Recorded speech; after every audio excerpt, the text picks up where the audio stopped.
Hey, good evening, viewer, and welcome to Play It Painted Live. Sorry for the late-ish start again. Just trying to get things in order here. We should have Jillian joining us from the Total Command Eldorado Hobbycast. So she should be on here momentarily. She's shutting down her feed at the moment.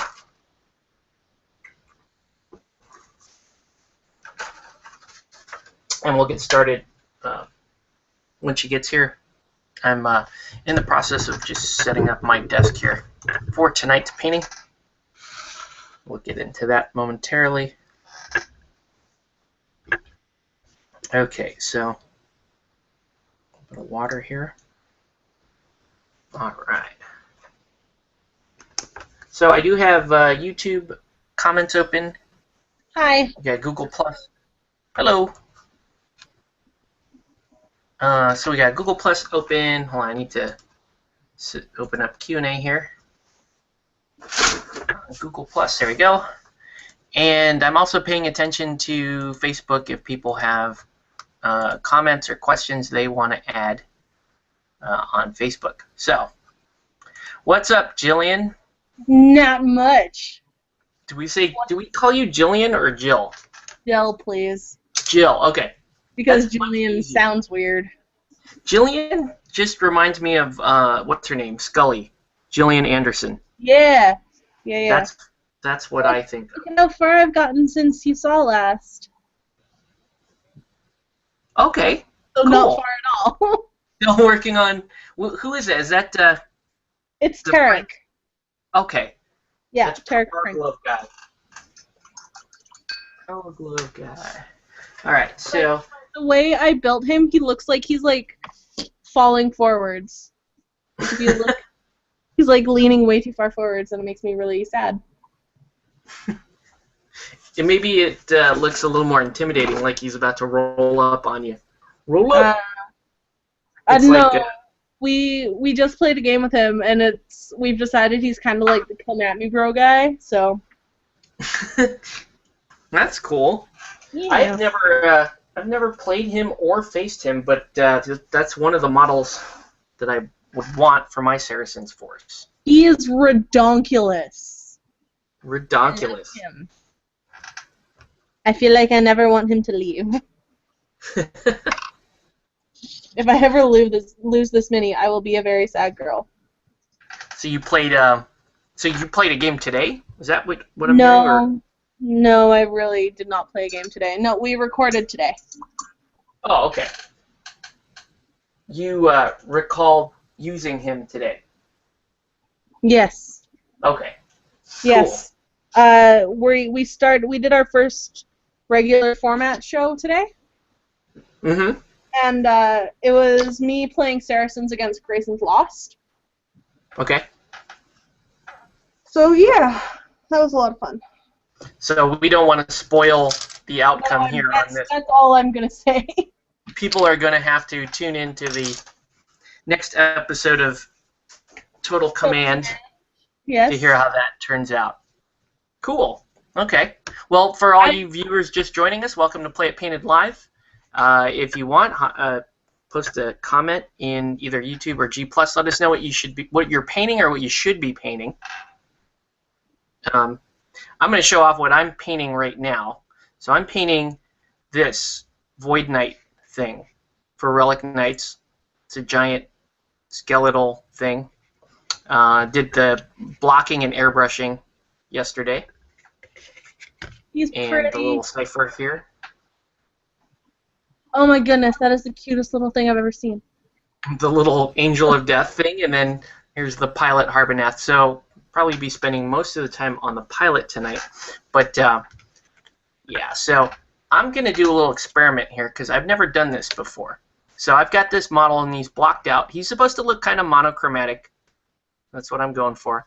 But he has this like fine detail here in the shoulders and up here on the veins of his wings and so forth. And I want to pick that out. But I'm not going to sit here and paint in all those lines because I'm super lazy. So we're going to try a pigment wash method. So I'm going to break out these Vallejo pigments, and I'm going to make myself a little slurry So that's technical jargon for mud bath. And we're going to see how this goes. I'm super excited to see how good it's gonna look. Like, Right. I mean, this could go horribly wrong, and then I could end the show and like have to repaint everything. But I don't know. Alternatively, it could go horribly right. It could go horribly right.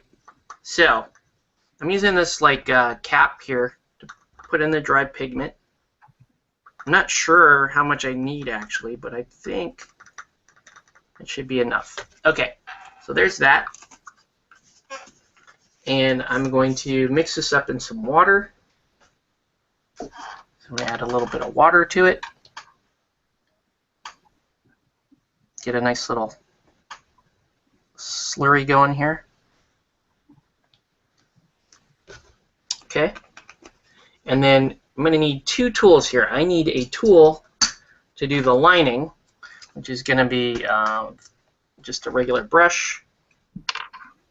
Should probably use a finer brush. Nah, I'm lazy. This will work fine. Well, hold on. I might have a better breakout. A fancier brush here.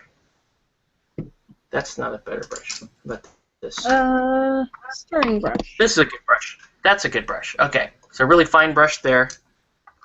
And then I'm also going to need something to clean up, because that's the whole point of putting pigments on. Because you put the idea is you mix up the slurry, then you put it on where you're supposed to put it, and then you use another tool to clean up. And I got to find my tool here. One moment. Oh, here it is. Okay. How do you set up your camera so it's looking straight down at your stuff? Oh, I have. Just out of curiosity. I have like a swinging lamp, like an overhead lamp, and it's like suspended over the table on an arm, and then I'm just using a life cam to just hang. It's literally just jury rigged. It's just hanging from the inside of that thing. I did a video about it. Because I feel like that would be a better angle for me to be painting at, because then my hands aren't getting in the way. Yes and no. One of the things that I always do is I always pull the model out of frame, so people get super frustrated trying to watch me paint. I do the same thing, but like I'll be sitting here and I'll be holding my Mini, and like my hands get all up in the way because of how I hold my Mini. Right. And then the other thing you can do is like you can mount it on one of these, so that your hands aren't over the Mini and you're just painting over it. Yeah. We have a question here from Miles Benjamin, and this is for you. Jill, do you use the Hessian and/or hunting panther with your Saracens? Good question. I use this little fella. Oh, this one. I use the panther, but I haven't come up against any Lemire's yet with my panther. So I don't use him the proper way. I do use the panther though. He's a good distraction, and he is decently cheap enough that if I need to throw him in to distract for some like shooting or anything, I'm not really worried about him dying. Cool. Good question. We actually had an actual Helldorado question. That's amazing. That's amazing. Thank you, sir, for the question. Miles came over from my stream. Okay. I brought viewers. Stream and he's like, oh crap, I gotta transfer over. I linked your stream to my guys though. Oh, cool. Because I am a good host. All right. Oh, we have no YouTube comments yet. You called me on G+, and my phone started ringing, and I'm sitting there and I'm like, I hear a noise. What's that noise? And I'm looking at my cell phone. That's yeah, and I was playing around with just to see if G+ works on my cell phone. Apparently it does. All right, so I got this, and I got, where's that other fancy brush that I just broke out? It was right here. Just a second. I'm going to turn off my camera and see if I can position it better. Okay. If I can figure out how to do that. There we go. Wow, I can't believe I just misplaced that. That's how clean my desk is. I put something down and it's literally gone. Oh, there it is. Hiding behind other clutter. Okay, so the thought is here that I use a fine tip brush to paint in the lining and then clean up with this guy, which is, I don't know if you know what this is. Do you know what this is, Jill? Who, me? Yes. That is a eyeshadow brush. This is, yes. See, this is a makeup brush. That is a lady tool. This is a lady tool, and I found this shopping with my wife, and it was like for $1 for like 3 different kinds of brushes, and I'm like, I want to try that. That might help me clean up. So we'll find out.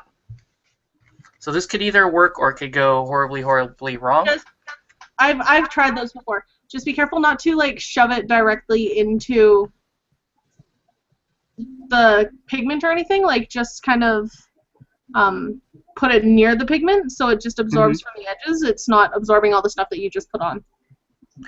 I see. Okay. Does that make any sense what I just said? Yes. I'm gonna use it. I'm gonna try it on this little patch right here. Okay, so I just painted that in, and you can see that the pigment's settling in nicely in the crevices there.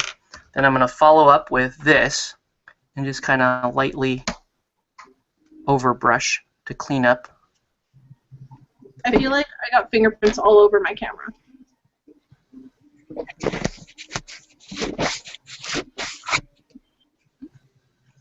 It's not bad until you actually get paint on your camera. Oh, I did that yesterday. I was super proud of myself. And then Grayson was like, we just bought you that like $150 webcam. Don't wreck it. And I'm like, I'm not wrecking it. I'm just making it look unique. You're personalizing it. Exactly. Like my ukulele. I just painted my name on my ukulele. So it's fine now. Nobody has a ukulele like mine anymore. Nobody has a webcam like mine anymore. There you go. Okay. This looks like this might actually work. I can't believe it. So, you use this basically like you would a wash. Because it's a pigment wash. And then if you have any cleanup, like the central dot here, you can use your little makeup brush here to just kind of dab it off. And you can buy those at the dollar store. Yep. And they're I found this at the dollar store down here. My wife thought it was odd, but then she has been through this experience before where we're shopping and I look at some strange female technology or something and say, hey, I could paint with that. And that is sure why I'm enough, super happy that I'm a chick, because it's not weird for me to be buying female technology. Mm-hmm. We don't understand your female technology, but it does seem to lend itself to the hobby in some cases. It certainly does. Ooh, that was too heavy. That was way heavy. Let's see if I can fix that with my female technology brush. Oh, look at that. Look at that. Pretty impressive. There you go. Okay, so that's a cool, quick way to kind of give yourself some outlining using some pigments. We actually might have learned something on this feed. It's amazing. I'm trying to like find a good spot for my webcam. Yeah, that takes a while. So mine is on the swivel arm, so I can actually bring it in or pull it out, like adjust the angle. Mine is on a tripod, and I'm actually quite happy with how I have it set up right this second. That's a really good angle, actually. Because then my fingers aren't all up in the way. Mm-hmm. And you have the model on a P3 bottle Yeah, now. I just have like a soft gummy eraser that I use kind of like sticky tack because Okay. when you're an artist, you use what you have nearby, and I just slapped it on top of a P3 bottle just now. Very cool. Yeah, that's another thing I've looked for every time I'm at the dollar store, is sticky tack. Because sometimes they have a good lot of it and you're in good shape, and sometimes they have crap. I find that like kids plasticine works better. Okay. I Yeah. hadn't thought about that. I guess that would work It better. doesn't dry out ever, right? Mm-hmm. It's true. And if you want to use it to like fill in gaps on a pewter model, you can just fill it in and then stick it in the oven for 10 minutes. It doesn't melt the mini. Nice. I know that I've had to use that when I wasn't able to find any green stuff in my house.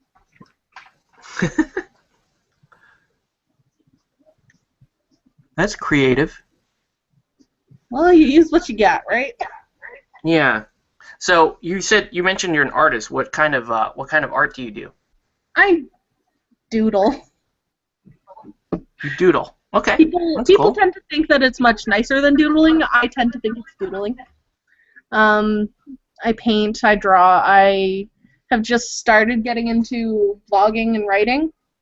I used Okay. to write lots when I was younger, but I'm taking the summer off, so I figure why not do some creative stuff.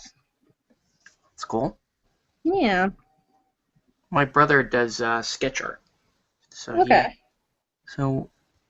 he's kind of the artist in our family.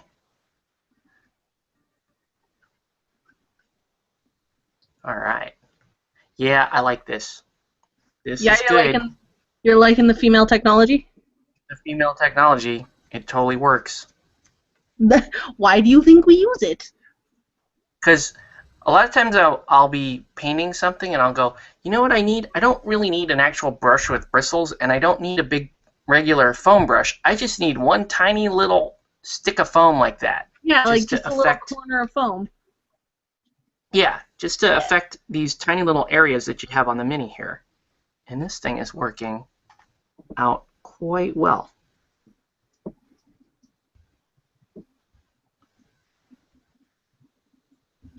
We lost a viewer, so somebody was mad about the female technology. I don't know. Somebody was offended by that. Where can I see how many viewers we have? Can I see how many viewers we have, or is that just you? You can see on the YouTube feed.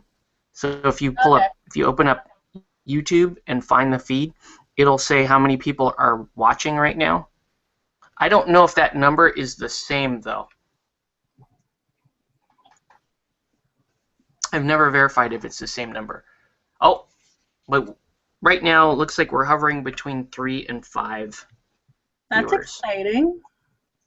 Yeah, I don't know if our Australian viewership is down. I'm not sure what's going on there. You can see. Oh man. Okay, I figured it out. Yeah, you got the little display there. Scared me. Yeah, what I do normally is I have the YouTube. I have YouTube open on another tab, and I just have it on mute. So I bounce back and forth to check the comments. Yeah, that's what I just did. Seems to be the most reliable way to check comments, because sometimes comments show up in the comments tracker, but it seems to be only about like 25% of the time you actually get them in there. So. Okay, I figured it out. Oh my god, why are you so dumb, computer? My computer's just being a jerk. It's fine. Cool. So, okay, well, while we got you on here, we can do a little, let's find out about Jill here. Uh-oh. So, yes. So do you want to give us would you care to give us a brief history of a brief treatise on your gaming history? Oh god. Because people want to know gaming, like if you hop on this show, people want to know your gaming cred. I don't know. God, that's the worst. That's terrible. Well, I got into gaming when I was 16. So I've been in gaming for about 6 years now. Okay. And my first ever mini that I picked up was a Space Marine. And Okay. I thought they were just the funniest little looking dudes. They looked like pigs, and I have no idea. I just really enjoyed them. So I picked up Space Marines, and I ended up painting them as White Scars, which is a Space Marine faction. That's a bike chat. Yeah, it's Yeah. fast attack. So that's what I got really into, and then I actually in the summer between grades 11 and 12, I was playing in a doubles tournament at one of our local hobby shops here, and myself and this guy Grayson got partnered up because it was kind of like a random partner sort of doubles tournament. That's cool. So we got partnered up, and that was cool. And then afterwards, him and I started talking a lot, and he's like, so what are you and your friends up to after? And I'm like, oh, I don't know, probably just stupid teenager stuff, because like what the heck else is a teenager going to say, right? And he looks at me and he's like, well, I'm still a stupid teenager too. And at the time he was 19. And and I laughed at him, and I'm like, wow, you're kind of a giant geek. And he's like, yeah, kinda. And then we traded phone numbers and started dating and stuff, and then I noticed that he was playing a lot of other sort of mini games. And I'm like, I know what Fantasy is, and I know what 40K is, but what are like these other games that you're playing? And he's like, oh, well, this one's War Machine. And I'm like, oh, well, that's really cool. I like that you don't have as many minis on the table. And he's like, yeah, well, do you want to learn it? And after we'd been dating for about a year and a half, he taught me how to play War Machine. And I picked that up and got really into it for a while, and then kind of fell out of it. And then we ended up getting married, me and Grayson. Wow. Yeah, we met in a tournament. It's pretty. That's funny. That is like that's probably the most Wargamer hookup story ever.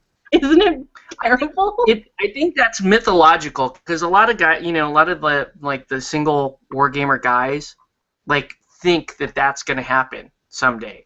They're like, oh well, I'll meet my dream woman at a team tournament, and we'll be fate will put us together, and then I'll get to show her War Machine someday, and then we'll get married.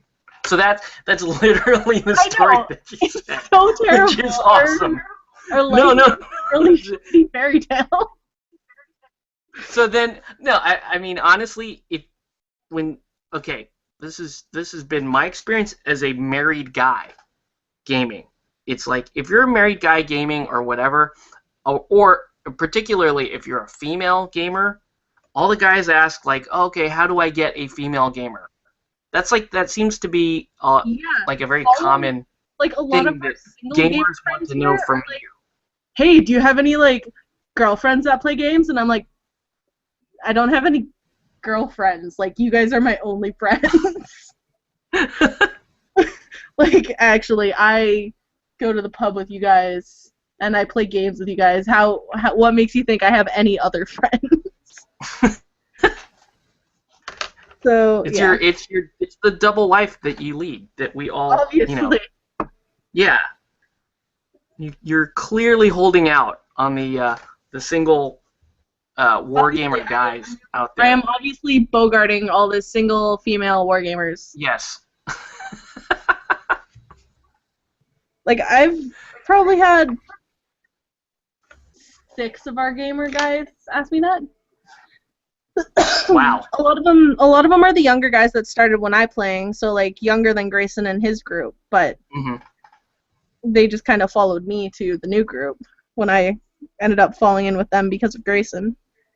Okay. But I've been playing mini games for 6 years. I met Grayson, we got married and all that stuff, and then Dave and Grayson found Eldorado. I don't even know who or how or what, but they ended up finding it, and they started getting really into it for a while, and Grayson showed me the minis in the book and stuff, and I'm like, holy cow, those are beautiful minis. Like, I'm super interested in this game, because for me, it's a large portion of how I feel about the game is what the minis look like. Yes. Like, that's one of the reasons I don't play 40K anymore. I just find, and Fantasy, I just find that the minis are super static looking. Okay. But skirmish games like War Machine and Eldorado specifically are just beautiful, beautiful games where the minis aren't thousands of rank and file dudes that all look exactly the same. So yeah, and they're actually Eldorado. They're all unique sculpts, right? So yeah, so I got into Eldorado, and then me and the guys were kind of snooping around on the internet, and we're like, man, you know what would be awesome? If someone had like a Eldorado podcast or something, so that you could get more information, because all three of us are really into podcasts. And then we were like, well, we can't find one. And then we're like, screw it, let's just do one. So I am 1/3 of the Total Command crew. Wow. Yeah. So that I am how the long lady. was it after you guys decided that you would do a Eldorado podcast that you actually like started picking up equipment, and like when was the point when you said, okay, this is actually a serious idea that we're pursuing? When we talked, we probably have like hundreds and hundreds and hundreds, probably even thousands of conversations just going back and forth between the three of us on Facebook, and it was probably, when would it have been? When we got really serious. I think it was March when we got like, we're doing this, like this is going to be a thing that happens. It was just this past March. And then we ended up getting all of our equipment and stuff and getting it all hooked up. And we recorded our first episode in May, our second in June, and now we're doing our third. We just recorded our third today, actually. Just this morning. That's awesome. Yeah. So I do, all you guys, I do have a legit, like, gaming background. You've proven your gamer cred here to the viewers of this program. To the point where that's cool. And before, like, we moved into this house, we were living in an apartment, and we had no space for, like, a desk or anything. So my painting area was literally just, like, a cookie sheet on my lap. And I don't even know how many pairs of jeans I have destroyed from, like, sitting there and just, like, dumping a paint pot all over myself. So many destroyed clothes. One night. How did your let me ask, how did your folks respond to you, finding out that you are into this game where you paint up these little toy guys and then run at each other and try to kill people? Well, it's just my mom. But at first she was like, oh, this is really dumb. You're wasting all of your money on these little guys that are of no value. And I'm like, they're of no value to you, but they have huge value to me. And the fact that this guy that I'm super into really likes them too, that makes it even better, right? So right. She eventually just kind of got over the fact that I have probably spent more than 4 years tuition on miniatures. Because wow. Oh god, me and Grayson have so many miniatures. It's insane. it's offensive almost. Like, it's bad. That's okay. I have no small collection myself. So now she still refuses to buy it for me for my birthday or Christmas or anything.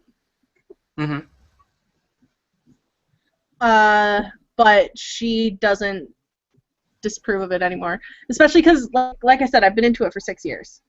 Okay, so Like, it's not just a fad that I was into and now I'm out of it, right? Like, right. and now that me and the guys have started doing the podcast, she's way more supportive because she's very much of the mindset of find what you love and then figure out how to make money doing it. And Sure. she was asking, like, when I told her about the podcast, she's like, is that, like, income generating? And I'm like, it could be down the road. And she's like, all right, I support you. And That's cool. She went to school for television radio arts. So, like, she's heard our production quality, and she's like, that is better production quality than a lot of stuff that I've seen. And a lot of radio shows, like, even when she started going to school and stuff. Mm-hmm. Which is awesome, because it's good to have good production quality. Yeah, and it's very good to have the support of your parent. Yeah. Well, and my stepdad now, like yeah. he had no idea about any of it until me and Grayson were like, hey, this is a thing that we do. And he's like, well, that seems kind of like a waste of time. And I'm like, it does seem like a waste of time, but if you look at, like, how beautifully painted some of our minis are, you will realize that it's not that big of a waste of time. Yeah. And, you know, for the hobbyist, the hobby is, by definition, a time sink. It's kind of exactly. That's kind of what it does. So, yeah, that's cool. So, let me ask you a question. Sure. What is your favorite brand of paint? What is my favorite brand of paint? Absolutely, without question, Vallejo Model Color. You mean this stuff right here? Yes. Oh, there we go. Vallejo Model Color. Yep. Yeah, that's my workhorse. I use a bunch of different. I use a bunch of different brands of paint, but for the most part, my workhorse paint is Model Color. Have you tried? Lately, I've been doing. I'm sorry? Have you tried the Game Color? I have tried Game Color. In fact, I do use it. I use Game Color for very specific things. Yeah. Like, for example, my skin, which I'm going to paint with a little bit here, is I always base with this extra opaque Game Color, heavy skin. And then when I do, like, when I want really bright, intense colors, like for lighting effects, I'll use, like, the livery green and the fluo green and so forth. Okay. So let's see. Comment here from Placebo Pete. White Scar, Space Mongolians. That is correct, sir. What's up, Kevin? So yes, Space Mongolians. But yeah, I'm mainly use Model Color, but I will, depending on the need, I will use other things. Oh, by the way, Army Painter washes are quite nice. See, I really do not like the Army Painter washes. I use the P3 washes. P3 washes are also. I like the Flesh Wash, and I actually spilt like a whole bottle of it on my legs last night, which was super awesome. So it's like Tanner. It looks like I just bled all over my legs and didn't wash it off. It looks super classy. Nice. I really like it. Oh, just to let you know, so, let's see. I will have to run away briefly because I'm selling some minis to a friend today. Oh, no worries. That's cool. Yes. Yeah, I'm just here to paint and ramble and so forth. So I'm going to paint in some eyes, which usually requires a little bit of concentration on my part.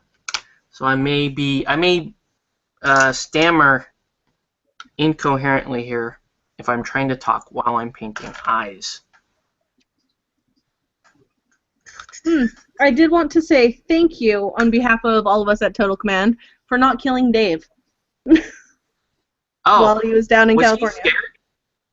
He Was was he scared while I was driving him around in my tiny little car? a little bit. Nice. Awesome. Because keep in mind, like, we have nothing like that. Like, no traffic at all, like, anything down in LA, Okay. where we're from. Like, rush hour for us, like, taking a long time to get home is, like, 15 minutes where we're from. Mm-hmm. So, And he was a little scared. we drove about maybe 40 minutes or so through a few different freeways, and my car is maybe just big enough to fit him. Like, Well, that's the thing, too. He's not a little dude. He's so yeah, tall. he's not a little guy, and my car is not big. And so we put him in my car where he's like low to the ground. He can feel every single bump in the road. I'll be right back, Octavius. Sure, no problem. And we will pick up that story in a little bit while I paint eyes here. And I do want to get to, by the way, to our viewers, I do want to get to talking about some Relic Knights tonight, because holy shit, man.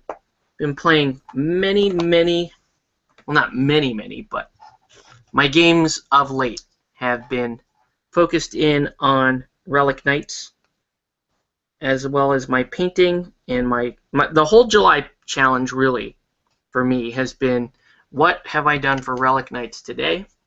And I'm talking about playing, painting, building terrain, all of that. And a lot of people recently have been asking me, hey, can you talk a little bit more about Relic Knights and your impressions of the game and so forth. And I know, Kevin, I don't think you've tried it yet. And I know you want to.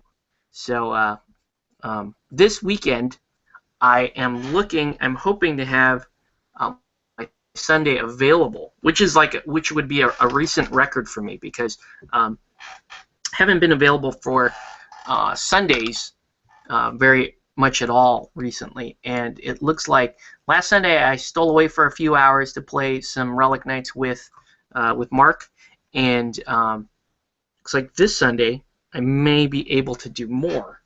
So if that's the case, Kevin, I will let you know where I'm going to be, so that if you can make it, we can show you the game. You can play a game or two with the models I have, or if you've received models, you can do that as well. So anyway, okay. So one little thing I do extra here for Relic Knights eyes. Relic Knights has the art styles between factions are considerably different. Sometimes you end up with normal size eyes, like the one I have here for Harbinath. Sometimes you end up with really big cartoony eyes, like for Doctrine or for Cersei. So one of the things I do... Whoa! That was bad. I can't actually do like a full chibi eye like you would for Super Dungeon Explorer, but you can generate just a little bit of interest in an anime eye, or a small like anime themed eye, just by introducing a second color. So one of the things I do is I'll take like a medium blue, or some something fairly dark but rich in color. So I'll take that. I like how 7 viewers were here to watch me nearly eat shit with my entire collection of paint. Alright, so yeah, you guys nearly see me eat shit with my collection of paint. But anyway, so before I actually dot the eye in, if I want to do an anime style eye, so I'll take a medium blue like that, and I will put in a kind of a secondary dot. Secondary dot is going to be a little bit bigger than the pupil, which is okay. You kind of want that. You want to cover a lot of the actual eye with the blue, because it's going to fade into the background. So put a little blue in, and then you come back in with the black, and you give the eye a proper dot. So when you do something like that, it actually, if you're, for anybody that's staring closely enough at the miniature, it will generate just a little bit of interest, which is kind of cool. And I do that for Relic Knights because I don't know, the miniatures are badass in my opinion, and they deserve that. So let's see, we got a bunch of comments that just came in here. Wow. My mother says buying these miniatures are a waste of money. That was from Tori. No, they're not. I don't know. I think all parents are required to say that at some point. I don't agree. Next question from FAFA Al-Blawi. WTF, what you doing? They're painting little mans. Painted. FAFA. So, thank you for the comment, I guess. Yes. And another comment from Tori. Hello, Octavius and Jill. So, Hi. What's up, Tori? Hope you are painting, sir. Actually, I know you're painting because you showed me what you've been building the last couple of days, and so I want to see forward to pictures seeing of what people are painting. Yes, I do too. And post them on the Facebook page and tag me so I can see what you're doing. Yeah, they will. Well, Tori will probably post it on the SoCal Tabletop group if you want to be, which is open, which you can see the posts there, and Okay. I can add you to that group if you also That care would to be do that. awesome. Cool. I Because just that's sold all the my way Kador. What was that? I just sold all of my Kador. Nice. I It need has to a- sell my War Machine too. Very nice. I'm super happy it has a new home now because I haven't been using it and I feel like it was just sitting being sad. Yeah, I need to sell my War Machine because I need more space for Relic Knights. Because that's why. Have you played Relic Knights? I have been playing. I played 4 games of Relic Knights so far, and that's actually tonight's pseudo topic. Is I was gonna talk a bit about the game for people that have been asking me, because they've seen some pictures of me posting. Oh yeah, we're playing Relic Knights, and planning on playing some more this week as well. And then I'll be bringing Relic Knights to Comic-Con next week. So San Diego Comic-Con? yes, San Diego Comic-Con. The Which big I am ole. super jealous that you get to go to because we're a million miles away from there. Yeah. You're not alone. There's a lot of Californians that are upset that some people get to go because it is very, very hard to get tickets to Comic-Con. But every year, my little club gets invited to run games at Comic-Con. And this year, with Ninja Division, we're going to be running Helldorado, Super Dungeon Explorer, and Relic Knights. So I feel like if the podcast is going really strong next year, you should see if you can get us invited to do a podcast from there. I would love it. In fact, Dave and I were talking about trying to do a live stream from the con this year, because this year we have 4 members of the Ninja Division that are going to be with us at the con. So we've got Kai and David from Cypher, and then we also have Deke and Ross from Soda Pop. So we will have everybody short of John in Ninja Division with us at Comic-Con, and me and Dave were trying to line up this where we do a live feed where I'm doing a live feed just like this from Comic-Con, and he's recording it for the podcast. When is Comic-Con? You said it's next week, right? Yes, Comic-Con starts next Thursday through Sunday. Well, there's a preview night on Wednesday, and I usually go to preview night too. So let me talk to the boys and see if I can hook something up because I'm not working, so I'm always home. Okay. So I may be able Yeah, to set something up so that I can record from my house. And we yeah, can that'd do be awesome. like live stream stuff over the intertubes. Cool. You could even like G plus it and hop on too, and Yeah. ask the guy some questions. That would be great. I would actually could really use the help because I think at Comic Con most of what I'll be doing if we're going to do a live feed is going to be making sure that the feed is working. So Yeah, no, for sure, dude. Like I said, I'm always home. We have no money right now, so I'm hanging out at home all the time. Very So cool. yeah, for sure. Yeah, and the other hitch is I got to make sure that all four of the guys are going to be available on the same night. Hoping to do it after hours, so after the convention floor shuts down, because the Wi-Fi at the con is pretty much unusable while the show is open. Which kind of makes sense because there's a million nerds trying to use it. Yes, there's literally a million nerds trying to use it. Not even exaggerating. Yeah, that's not an exaggeration. Last year we did end up doing a live feed from Comic-Con, which was cool. Actually, I did two.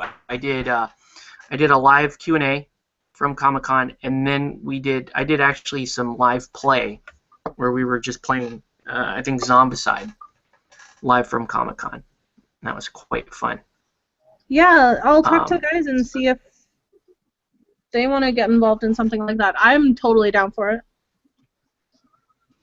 Yeah, I collect. That's what the post was last week, asking for questions, was so that we have some preloaded questions we can give to Ninja before they show up at the con, and they kind of know, hey, these are some things that. Yeah. Yeah, so they can kind of be prepped for it. So that's cool. But yeah. Anyway, back to driving Dave around here for a minute because it's funny to me. I find it hilarious too because the pictures were fantastic. Yeah, so I throw him in my car, and I'm driving normal California speed, which is like 75 most of the time. 75 miles? Yeah, 75 miles per hour. So if there's anyone from Canada watching, that is about 120 kilometers, maybe a little more. Yeah. Yeah, and that's not even, I mean, that's pretty normal for California. That's not, most people don't consider that speeding or anything like that. But I think the max is like 100. Oh, okay. Yeah, I guess that's probably, he might have been white knuckling it there while we're driving around. And, we're zipping through freeways. We go through like 4 different freeways, and he can feel every bump in the road because the car is so small.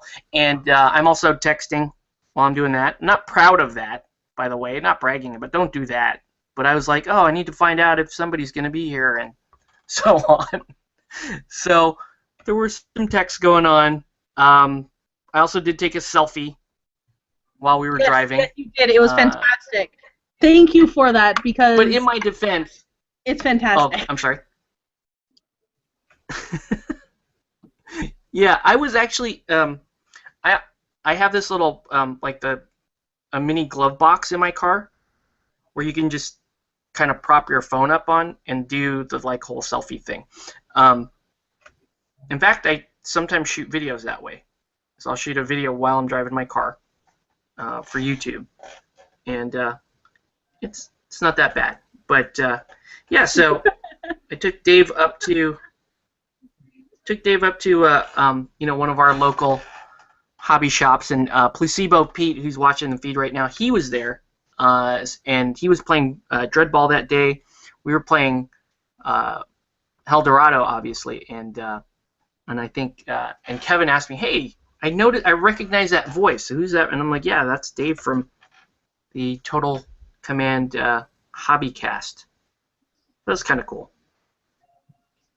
It's weird Good to think times were had by all. Kind of celebrities, but kind of not really. Yeah.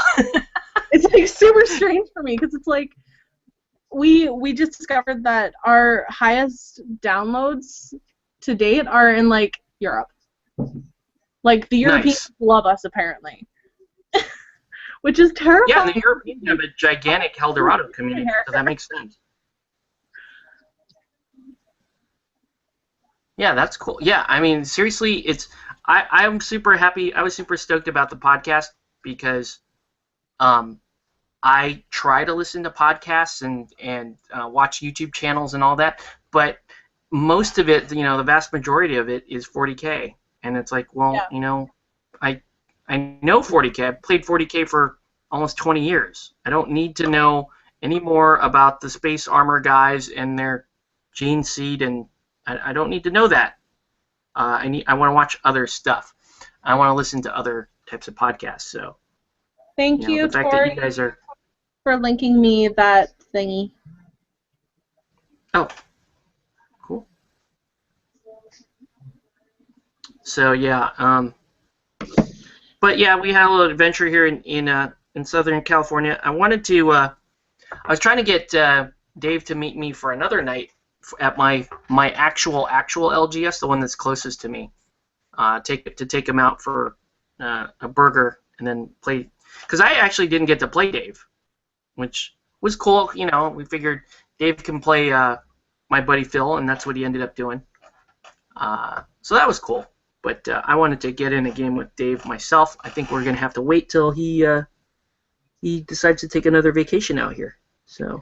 Well, if Grayson and I ever decide we're going to abandon the Great White North and come down there, we will definitely let you know. Yeah. And bring all of our little mans with us. Yeah, bring the little mans. And the other thing we talked about was the possibility of maybe like you guys coming down to PAX. I want to go to PAX so bad. Yeah, and I've never been to PAX myself. But I'm in Seattle for work, so I was talking to Ross about it. Ross was like, "Yeah, man, if you want to work PAX, let me know. We'll get you in on the show, and that'd be fantastic." And I figured, why not? That's a good, probably a little slightly more feasible for you guys to get down to there than all the way down to SoCal. Well, it's only 10 hours to get to PAX. It's significantly more to get to SoCal. Probably. Well, I know it's roughly a 4-hour flight from Seattle to Orange County. A 4-hour flight? So yeah. It's probably.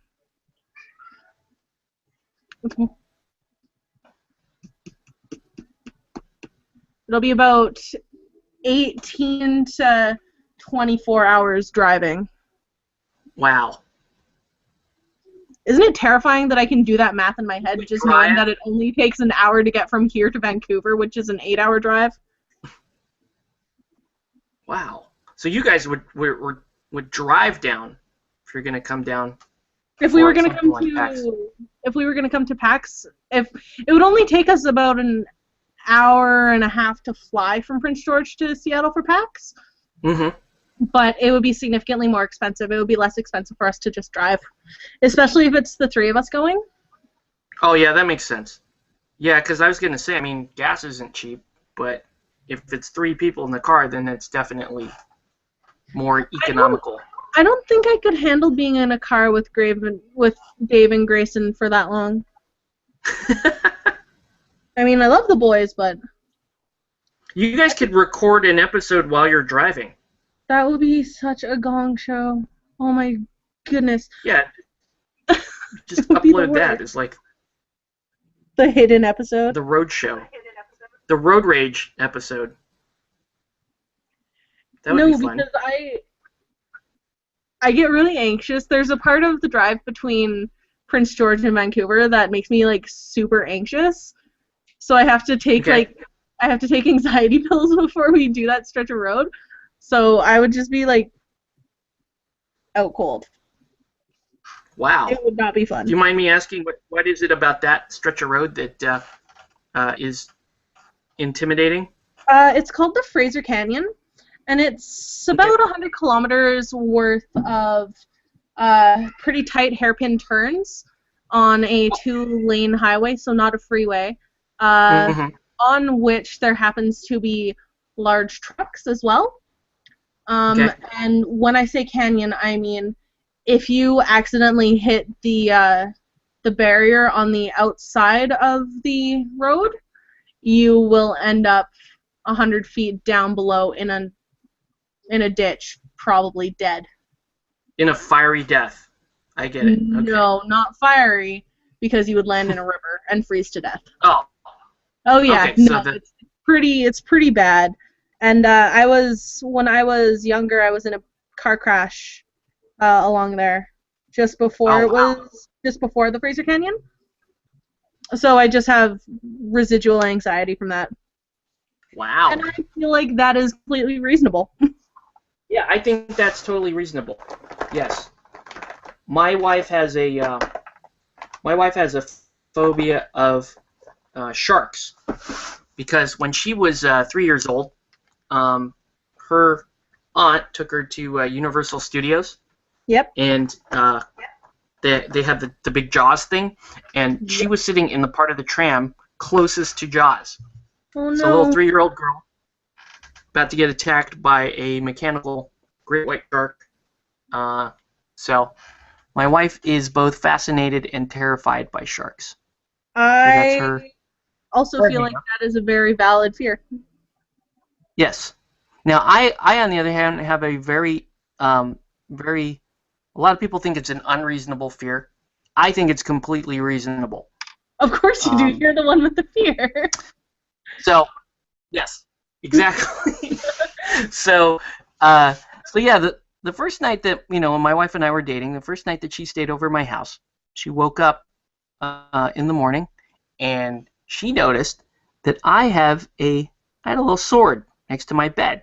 I had a sword right by my headboard. Like on your bedside table, like ready just in case? No, like tucked away behind the headboard, and like in between the headboard and the wall.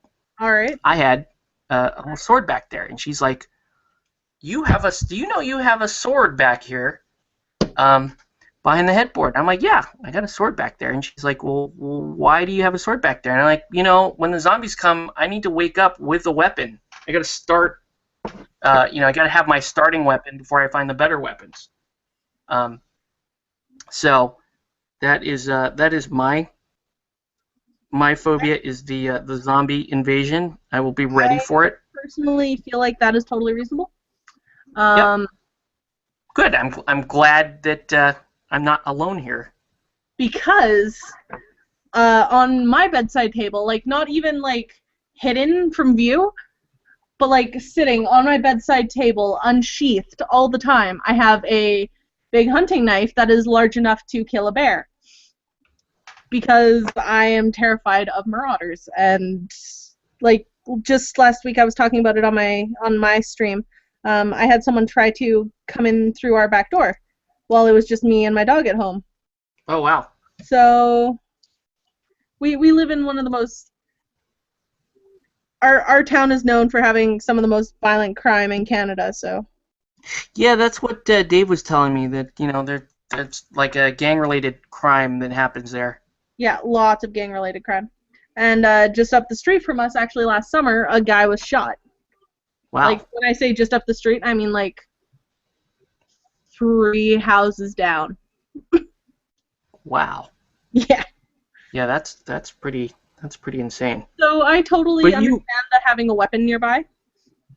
But see, yours is more based on facing a mortal foe than a zombie, right? We have like a full zombie plan like worked out. Okay, good. My husband's dad is a huge fan of weapons. Like, he's got a bunch of swords and a bunch of guns, and he's got enough ammo for 100 days for each of those guns. So, and he lives about an hour north of our city center. So our plan is we take the hunting knife and all the kitchen knives and all the things that we can turn into bombs and stuff, and the pets, and we go out there. And we live there temporarily, because they also have like back stocks of food just in case, like in case like their power goes out or whatever, or their driveway gets snowed in or whatever, because it's happened before. Like, their driveway has gotten snowed in. Mm-hmm. So they're just like totally prepared. So we know that if anything ever goes down, we're going there. Nice. Yeah. Okay. We are prepared. Like, you're prepared. You're more prepared, far more prepared than I am. All I've thought of is I need to have a sword strategically placed nearby for when the shit goes down. See, we actually have a zombie plan written down somewhere in our house. I don't remember where we put it, but it's a legit zombie plan, and it's definitely written down. Wow. Yeah. Yeah, I want to have a zombie plan. My wife doesn't. She doesn't believe that the zombies are coming, but well, just make sure she's ready. Then just tell her that when it happens, she doesn't get to play with you. She's not allowed in your bunker. That would go over well. Yeah, that would not go over well. Very cool. All right, let's. Joke that Grayson and I have every once in a while. It's well, if it happens, you don't get to hang out in my bunker. It's bad. All right, let's see where we're at. Pets become emergency food in any apocalypse. Interesting observation there. Who says that? Who said that? Kevin said that. Where? All right, some more comments from Tori. Zombies, The Walking Dead. Yes, that's right, Tori. I don't know. I need to be ready. I feel that I need to be ready for the apocalypse. You never know. No, you really never know. So it makes sense to be prepared. Mm-hmm. At least I feel like it makes sense to be prepared. Yes. But yeah, so glad Dave had a good time here in SoCal. He did. Next time he comes up, I'll make sure to drive a little faster. Please do. Maybe text a little bit more. Just please don't kill him, because he's the one that has all of our equipment. Yeah, that's the reason. Don't kill him. He's got our stuff. Don't kill Dave. He's got all of our sound information. That's the worst. I'm a terrible person. No, your logic is sound. Your logic is sound. Don't kill him. He's got our stuff. I agree. Okay. What's wrong So with you? I will not kill him. You talked me out of it. Okay, good. I'm glad. I'm glad that that's what it took. Yes, because I was fully intent on doing it, and then but then you said, hey, he's got our stuff, and I can't do that. Not in good conscience. All right, another comment. I miss going to Comic-Con San Diego. This is the second year I'm missing out. Yeah, I didn't go to Comic-Con for like a number of years, from like '92 on, but ever since I started going again because of the gaming, now it's funny because it just becomes like for my family, it's just our like our yearly ritual now. It's like our vacation. I take it off work every year, and we go, and I run gaming there, and my wife comes down for a day or 2 days, and she likes to wear the costumes and stuff because she's a big drama nerd, and which is awesome. Which is awesome. Oddly, she doesn't quite get like role-playing games, but she teaches high school drama, and so she's into the costuming aspect of the con. So yeah, this year I don't know. I think this year is I haven't looked at the schedule yet, so there's nothing I'm totally amped about seeing or getting any in on any panels or anything like that. But I'm sure there's something I'm interested in. David Borneas and not Zoe Deschanel, Emily Deschanel are doing a Q&A panel for Bones. For if Bones? You watch that show at all. I do not watch much TV, but Oh. I'd be happy to teach them Eldorado if it comes down to it. If they stop by gaming and they want to learn the game, I'd be more than happy to show them. Last year, Last year I met Chuck Palahniuk, which is cool. I had him sign my copy of Palahniuk, I love him.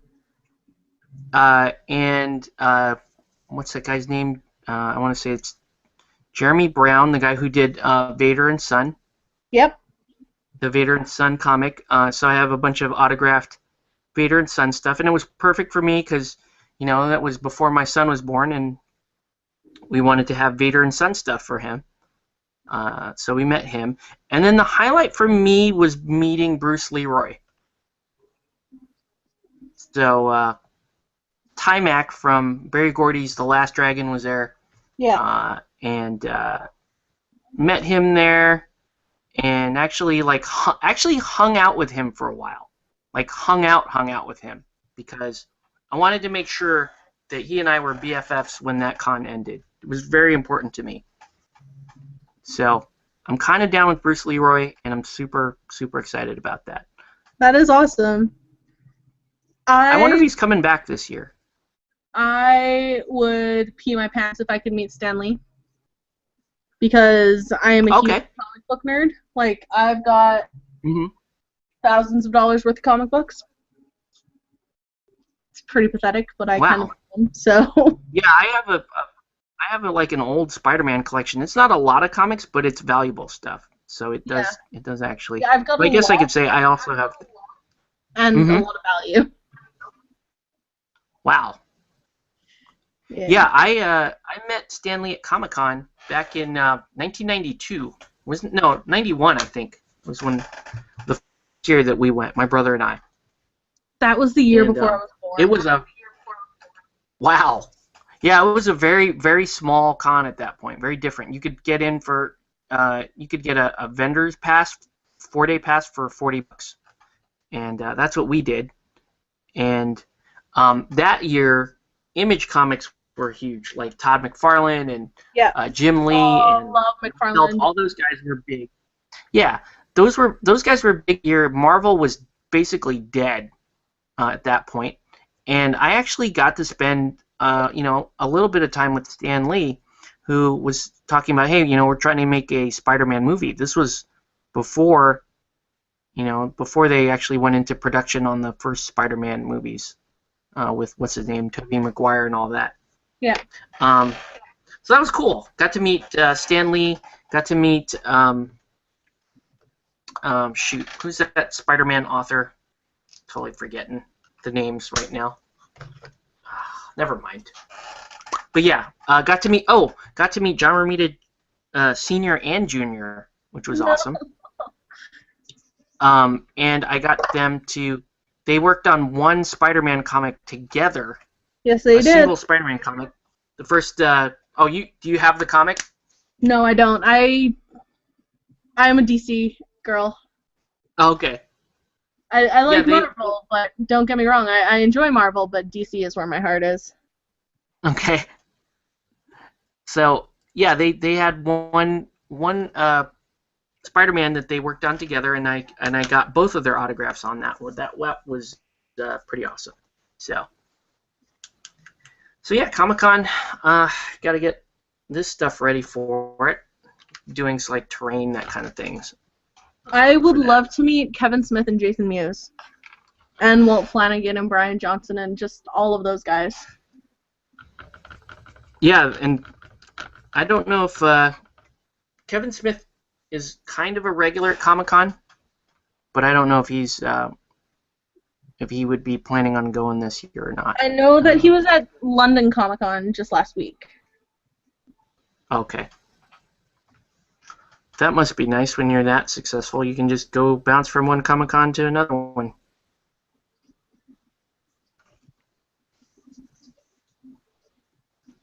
So, yep. So anyway, the pseudo topic for tonight is this game, Relic Knights. Played played 4 games of it so far. And first off, Jill, do you know anything about this game yet, Relic Knights? I know that it's pseudo sci-fi and that I love the miniatures. Yeah, it's anime sci-fi game. That's pretty much the extent of my knowledge. Perfect. Okay, good. That way, then I can just make shit up that I don't know for sure. Awesome. And it'll sound like I know what I'm doing.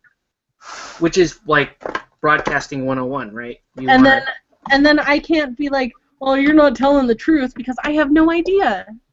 Perfect. But I'm sure a couple of my viewers could probably call me out on it if I'm wrong about something. So you guys feel free to say you're full of shit or whatever if I am in fact full of shit. Or you can say it even if I'm not, just for the hell of it. That's fine with me. That's for fun. Yes.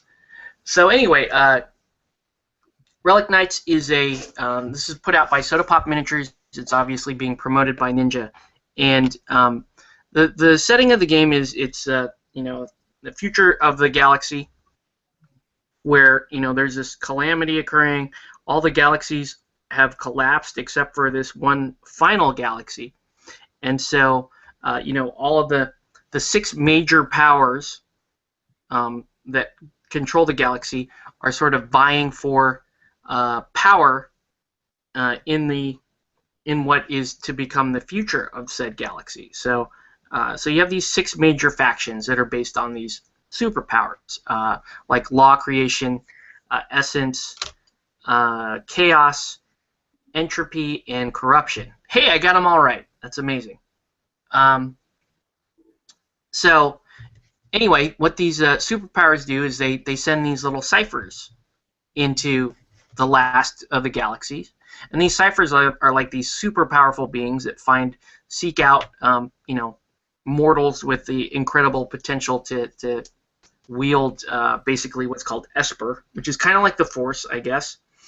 That's a really oversimplified way of saying it. And basically, all of these powers are sort of vying for control and fighting for the future of the galaxy.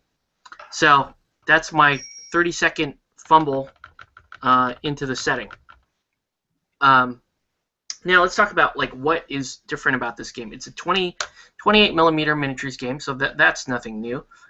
It is a diceless game, so you don't use any dice at all. It's a card-based system. That said, I'm a veteran Malifaux player. I think you played Malifaux too at one point, right, Jill? Very, very briefly. Very briefly, okay. It is a very different card system than Malifaux.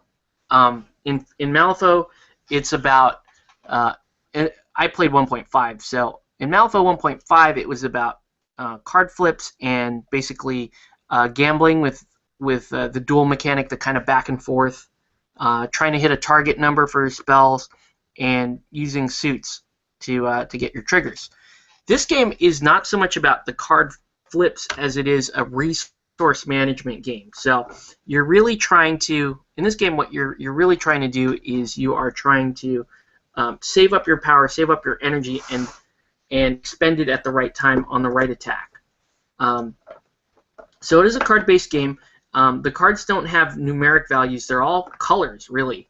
And when you make an attack in this game, you have to check your hand to see if you have the right amount of color or Esper available, because every attack costs Esper before you can make your attack.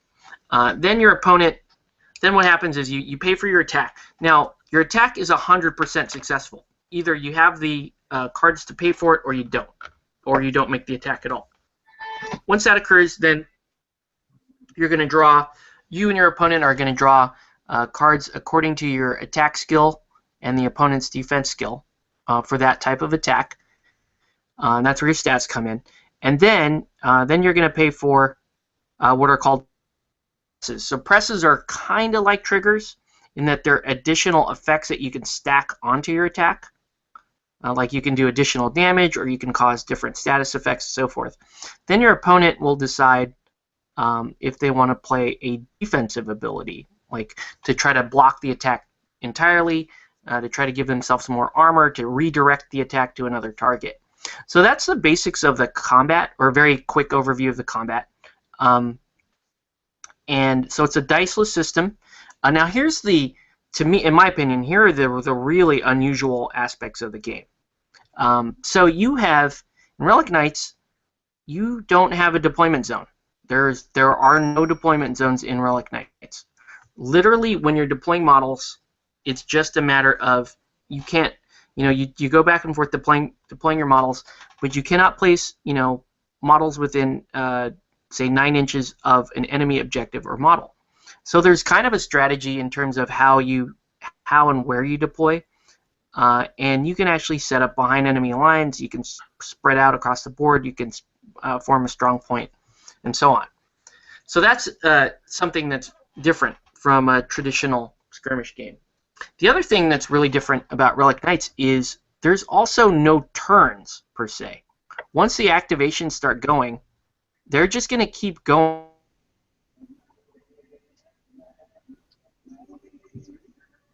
You totally froze.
Okay, still on.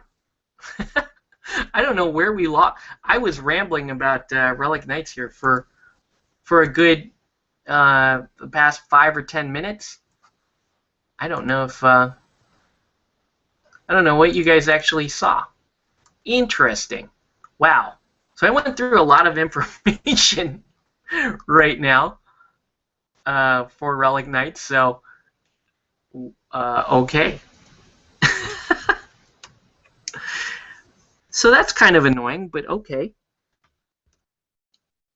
And I'm noticing here, okay, there goes my feed. Okay, so I don't know what we talked about regarding Relic Knights. Let me ask Kevin here how far we got for Relic Knights, because I need to know before we decide here. So Okay, so Canvas is watching. Jesus, man, sort out your connection. It's fapping. Okay, so if one of you guys can let me know, where exactly did I cut off? I mean, okay, dropped out when you were talking about activations and no turns. Okay, so you didn't miss too much. Then it looks like it dropped out just long enough for me to talk about the turns, the lack of turn sequence, and also asymmetric strategy. So asymmetric strategies are also in this game, and I love asymmetric strategies. They had asymmetric strategies in Malifaux 1.5. That's one of the things I really loved about 1.5. They had it in 40K second edition, which was fantastic. And they have it in this game, and I love that. I love the idea that two sides duking it out. Or in this game, I should also point out that multiplayer, totally cool, totally feasible in this game, which is fantastic. So we'll just add that to the other things that I really like about the game. So yeah, this game has a number of things that kind of set it apart from other skirmish systems. I guess Jill dropped out, or I might have actually booted her. I hope she comes back. So yeah, the game has a number of what I call kind of standout features compared to other games, and it just feels like a different game. It's a very I started to play this game, and it just grabbed me because I'm like, okay, I've never played anything quite like this, where the pace of the game is real smooth. You always feel like there's something going on, and it's not always just. In fact, it's not a really good idea to base a strategy around wiping somebody out, unless, of course, that's your specific strategy. So yeah, that's what I've been really enjoying about the game, is just how different it is from other games, and just getting to know the different factions and the models and so forth. It's a game that when you first start playing is super, super fun, and you start to build the skills that you need to play the game at a more intense level. Like, you start to learn how to manage your activations a little bit better. You start to learn that you don't want to spend so much time trying to kill something when you can just try to outmaneuver it, or push it out of the way, or buff an area and restrict your opponent from having control of an area. And it's stuff like that. When you think about, hey, I can affect it's not as important what I put in my list as much as it is how I play it on the field and how I manage my activation queue.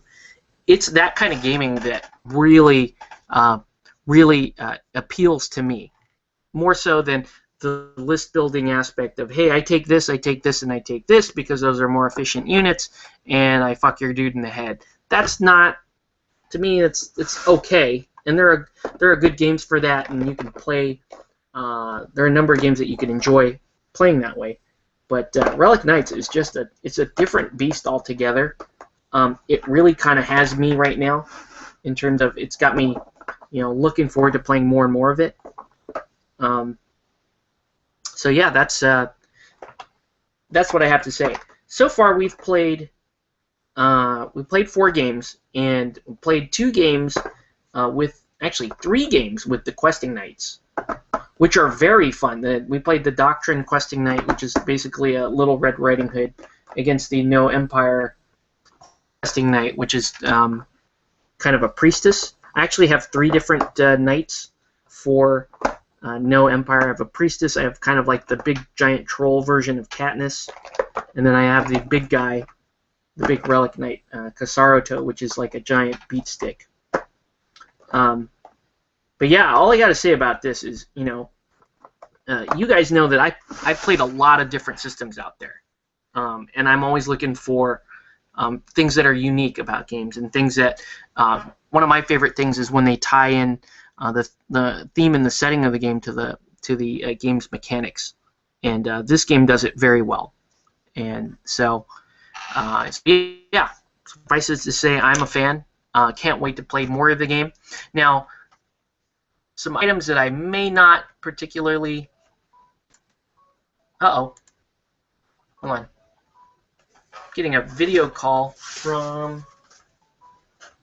Oh, okay. So I am actually gonna... I'm actually gonna invite her to this because this stream is still going. So let's see. I think it is anyway. Looks like it is.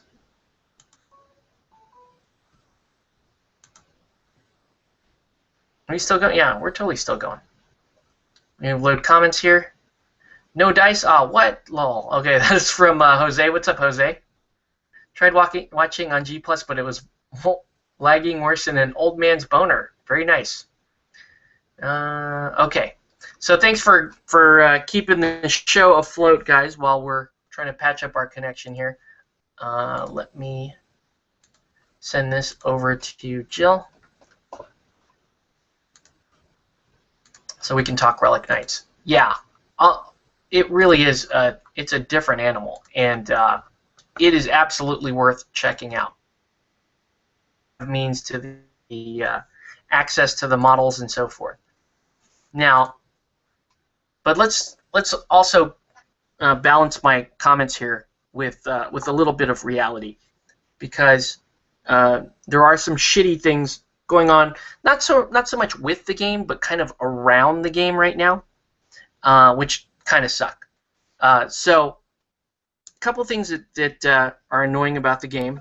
Not annoying, but I guess some issues are. Right now, I think the main issue is people waiting to get their stuff, right? I mean, this game took 18 months to come out, and everybody's anxious to get their stuff. And, you know, the company that's handling the stuff, which, by the way, is not Soda Pop Miniatures and not Ninja Division, that company is kind of sitting on some of these larger orders, and it's pissing people off pretty bad. So, welcome back, Jill. I'm back. I was going to wait for a natural stopping point in your speaking, but I'm back. I couldn't figure out how to get back, and my computer was all like, no, you are not allowed to hang out with these people anymore. You can't hang out. I'm not allowed. Stupid computer. Yeah, so I gave my little breakdown, my quick breakdown of Relic Knights. I know, I was enjoying listening to it, and then computers. Yep. And then, well, no, it's my crappy internet, which actually my loyal viewers are completely used to at this point. They're like, oh, he should be crashing out at any minute now. And then you can read the comments where they're refreshing me on where exactly I cut off, because I was still talking when the thing cut off. I'm like, yeah, and then Relic Knights, and let me break down every faction. And, yeah. So. That's good job, Cox Cable. Thank you for telling me that Octavius was back up and running. B-dubs, because I was like, screw it. You were going to give up? I was going to give up. I saw that Placebo told me. Sent me an invite. And then, I didn't do that on purpose. That was accidental. I was messing around trying to figure out how to make this fandangled computer thing work. That's cool. Yeah, me and computers aren't friends. So, some other kind of notes on Relic Knights while we're talking about it. Troy, I know you're watching. There are some aspects of the game that are a little M2E reminiscent, and it's kind of cool because you flip your strategy and your opponent's strategy, your strategies before you start the game. That will kind of feel like M2E, except that you have asymmetric strategies, which, again, fantastic. Anytime where I'm trying to complete one objective and prevent you from completing a different one, I think leads to some very interesting games. And it in my opinion, it helps balance lists that are all built for one thing. Like if you built a super beat stick list in Relic Knights, that might help you if you flip certain strategies, but it's probably going to bone you if you have this super beat stick list and somebody has a much faster list and they're able to get their objectives done more quickly than you. Because really, the end point of the game is to a certain score. So you either set the game to, say, you're going to play for an hour, and it would be like it'd be a sport like, say, basketball or something where you actually there's a hard stop at that point, and then you tally up your victory points and declare a winner.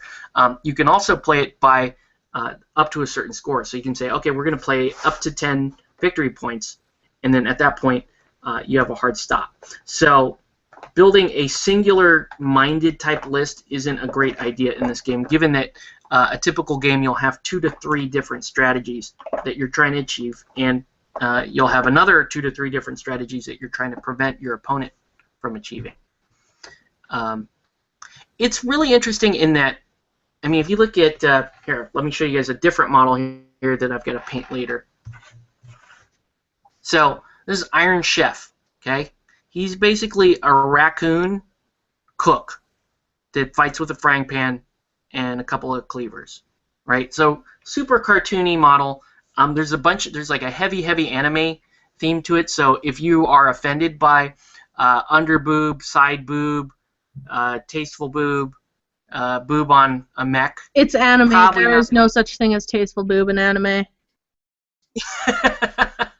It's just a lot of boob, flat out.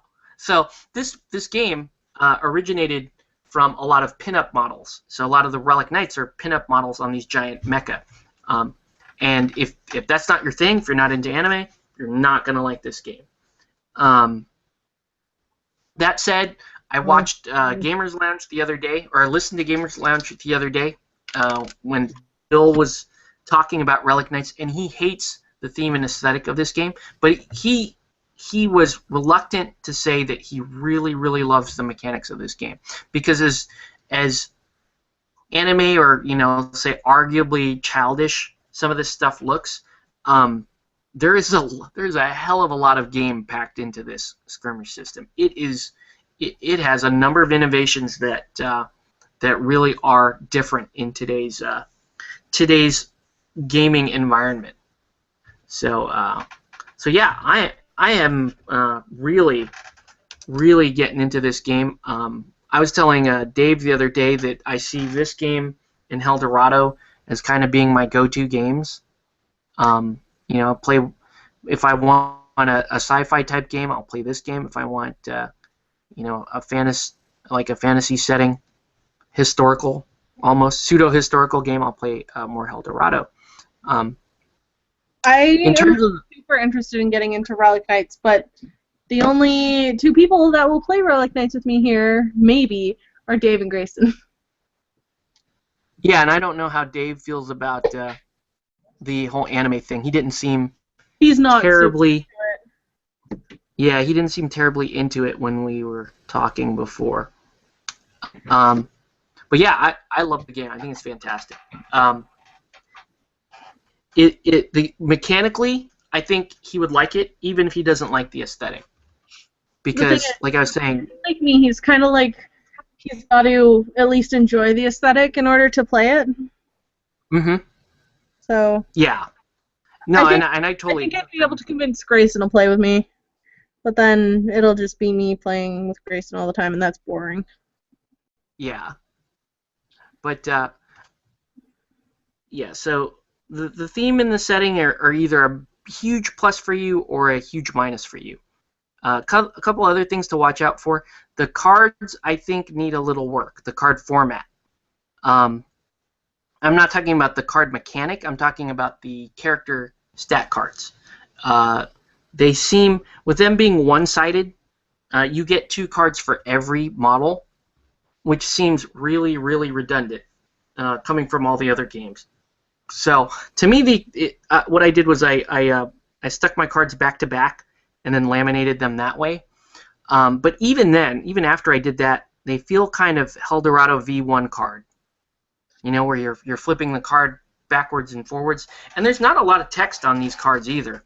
So, that's another aspect I think that can be tweaked for improvement. I really love the new Helldorado cards. Yeah, they're fan. You guys got the cards while Dave was down here, right? So you guys Yeah, got. I just bought them, and when we play, we just use those Mm-hmm. and then give them back to him. But yeah, Yeah, the new Eldorado cards are fantastic. so nicely streamlined. Cool.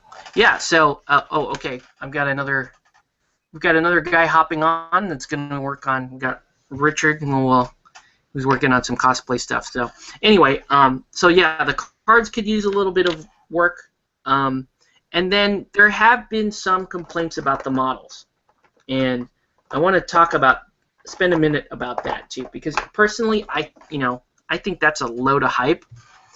Now, first off, the models are they're the same plastic that's used in privateer press stuff. So if you're used to privateer press kits, and the fact that you're going to do some cleanup, clean up some old lines or some flash or whatever, maybe trim down a part to make sure the notch fits in, then you should have zero issues with the Relic Knights models. Are fantastic. Oh, nicely streamlined. So there was a lot of hype online about, the quality of the models is not good, and I can't make out any detail on these models. Well, you know what? They're anime style, and anime style models have a lot of smooth contours to them. They're not, it's not like they're covered in spikes or skulls or anything like that, and you dry brush the whole model. These models require a little bit more, I guess, techniques like layering or blending to make them to really get the effect on them. I will tell you straight up, personally, I think that the Cypher metal kits are better than anything that's out there today. I love the Cypher metal kits. I don't. Yeah, so I'm sorry. All of my stuff is metal. Yeah, like I don't have anything that's not metal, and I love all of them. Like they all go together really well. The only one that I had any issues with was this guy, Hussein Aldin, and it was just like his elbow here had a great big notch taken out of it, so I just filled it with putty. Like if you look, you can kind of see there how much putty I had to put in, but really that's the worst on any of my minis. Yeah, I just, in general, I prefer metal models because I just find that they hold the detail a little bit better. I don't mind pinning. And I don't know. There's just something about the weight of moving a metal miniature around just feels. It feels right. And I know a lot of gamers have said this. It just feels correct. That's how the model should feel when you're moving it around. So, anyway, welcome to the show, Richard. What's up, man? Hey, Octave, what's going on? Oh. Hey. Hey, what's up? So, what are you working on tonight, sir? I'm base coating the last of my my Anima Tactics models that I gotta finish up. Cool. And then do some work on this wig here. Took some damage from Anime Expo, so get it all set for Comic-Con. Nice. Yeah. Very cool. So I was so we're talking about Relic Knights tonight a little bit, and I was actually considering dropping in to CQ on their what they call Tactical Tuesday to see if anybody had gotten in on the Kickstarter and anybody's interested in playing. I'll probably not do that because I don't want to poach players from the Warm Hordes crowd, but I will put something on the CQ Facebook to see if anybody's interested in learning the game. Okay, cool. Because I'll be running it on this Thursday. I'll be there with my Relic Knights. So yeah, I don't know. I think a lot more people will like the game than they think. Once you get past the heartache that went down with the Kickstarter, and some of the customer service issues with CMON, and you realize that CMON is no longer associated with the game, I think a lot of people are really going to like this game. Are we talking about Relic Knights? Excited to show it off. Yes. Okay. I didn't back the Kickstarter. So Richard, going on. yeah, it's just it's the game that's was one of the earliest miniatures games produced from Kickstarter that is notoriously late in terms of its delivery. That said, a lot of people that are playing the game right now are super, super into it. So quite cool. Cool. So, a couple other aspects about the game. It does play on a 3x3. It requires a lot of terrain. I mean, a lot of terrain. Think infinity level for terrain. Which I love. I think it's fantastic. I like games that are terrain intensive. And let me think here. Typical games are going to last you about an hour once you know what you're doing. The first couple of games, you'll fumble around. You'll have to try to get used to the duel sequence, and it will probably feel like you can't do a whole lot if you don't have the right color Esper in your hand. That's just your early perception. Once you understand how to like move resources around, manage your activations a little bit, you shouldn't feel like you're always starved for Esper. So, I don't know. Take that for what it's worth, I guess. All right, let's reload comments here, see if we have any questions or anything regarding more comments. Okay, so Jose's. Oh, okay. I already read Jose's question. No dice. Okay, Canvas says, "Yep, Relic Knights has been under some pretty harsh criticism due to the very delayed release." Yeah, it's interesting because, and I'll just kind of lay it out here straight up. So, Relic Knights was the Kickstarter was developed as a joint effort between Cool Mini or Not and Soda Pop Miniatures. Over the course of the many delays, the 18-month delay of the game, Cool Mini and Soda Pop parted ways. Soda Pop obviously teaming up with Cypher to form Ninja Division. That said, Relic Knights was like really the last, what's the word I'm looking for? Really the last tie between the two companies. And with CMON already having the profits that they collected from the Kickstarter, I was telling somebody that it's kind of like the jilted ex-girlfriend that hangs onto your fishing tackle even though she doesn't need it anymore. She just wants to keep it at her house and try to, but I can't really say that because I don't know what's going on, but that's what it seems like anyway. That CMON with the low customer service and no communication is really kind of causing a hard time for the community that wants to start up with Relic Knights and start promoting and playing the game. So, yeah, a little bit of miniature drama there going on. Let's see.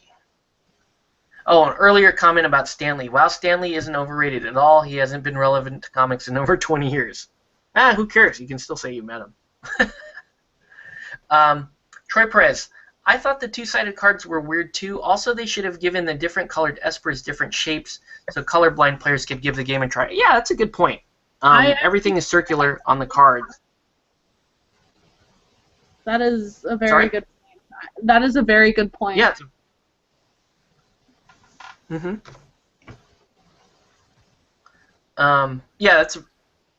I think they could have, maybe that's something that they could look at. Maybe doing like squares and stars or something. They do have different faction symbols, but they're kind of difficult to really pick apart. I have most Star Wars comic books. I fanboyed meeting Mark Hamill and got his autograph and told him that I loved him as Joker. Very cool. I agree with that one. That one would have been fantastic. And then a couple other comments from Troy. If you hate boobs and play Relic Knights, you're not going to have a good time. Yeah, you kind of have to be okay with the anime. But aesthetic. Nobody hates boobs. Some people hate boobs on their miniatures, though. Yes, I'll agree with that. But in general, as a whole, nobody hates boobs. Yeah, I don't think so. I don't think there's a giant. There's more of a movement to cover up boobs, but I think the people that really push for that are the people that have an unhealthy like of boobs. You know, they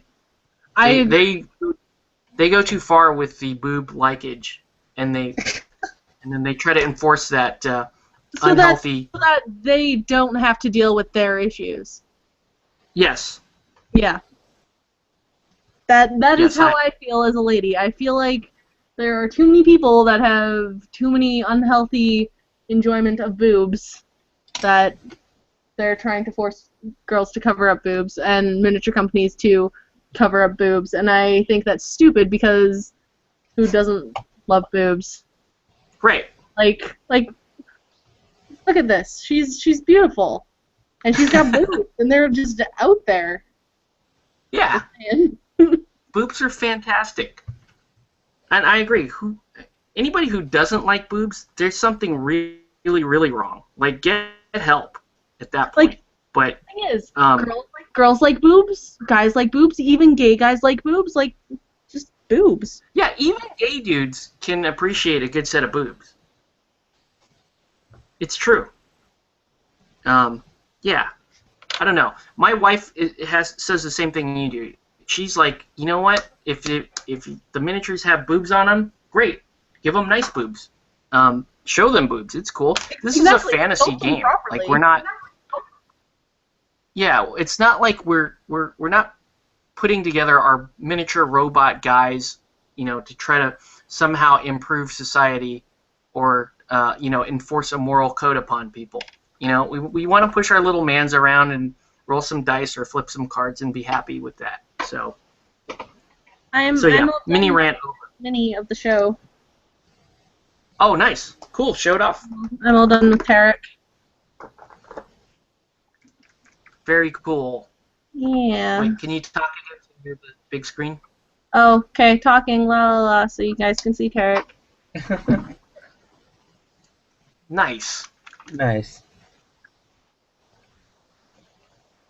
Yeah, I am Spots on rounding him the corner on this. that I need to cover with matte varnish, but I will do that later. Now, do you go back and base the model also? Do you do like I do. I end up basing them like this. Okay. Yeah, so I can see some sand. they're just it's just like fine grit that's been dry brushed, basically. Okay. Yeah, it just Cool. they're Saracens. They live in the desert. It makes sense.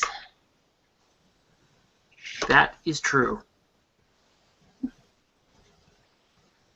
So yeah, that's our boob. I don't know how many times we've talked about boobs on minis on this show.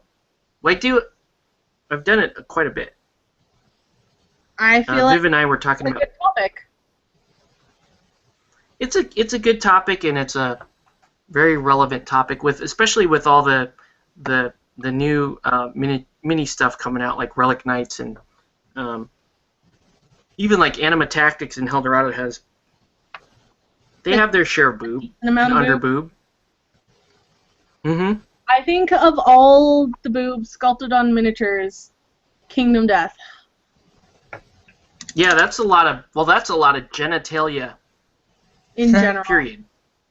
Yeah.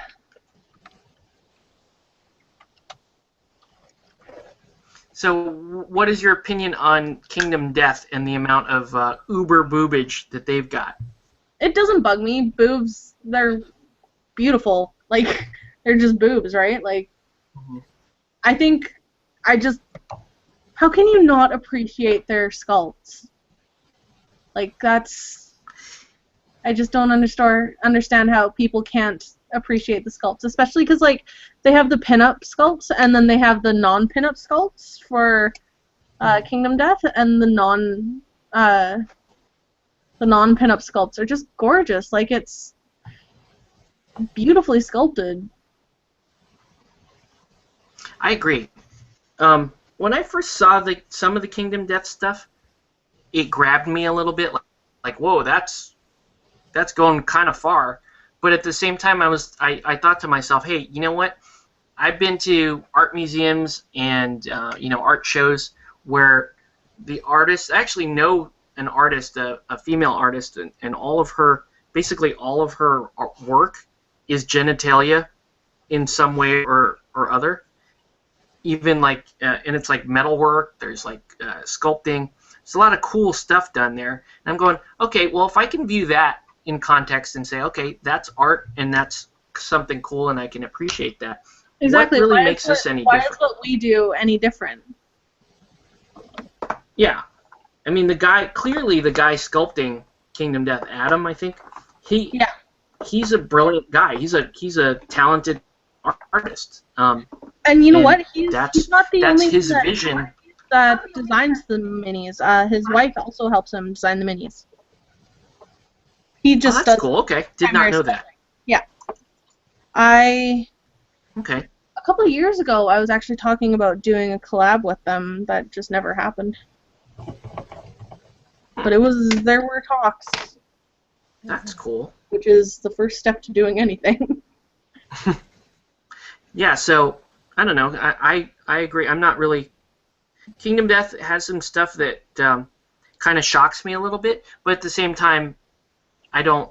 It's not to the point where it just sort of like, wow, okay, that's definitely somebody's that came out of somebody's vision, somebody's imagination, and that's really cool. Yeah. And I would not try to hinder any adult from looking at that. That said, a lot of people say, okay, well, Octave, you have a kid now. How are you going to teach your kid about this when you're playing with models that have boobs on them? I'm like, well, I don't know about you, but I grew up. My parents were very open about sexuality and in my opinion, have a very healthy attitude about sex, and so it demystifies it.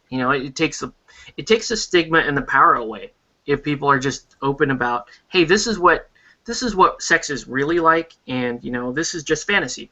And if you can point that out to somebody,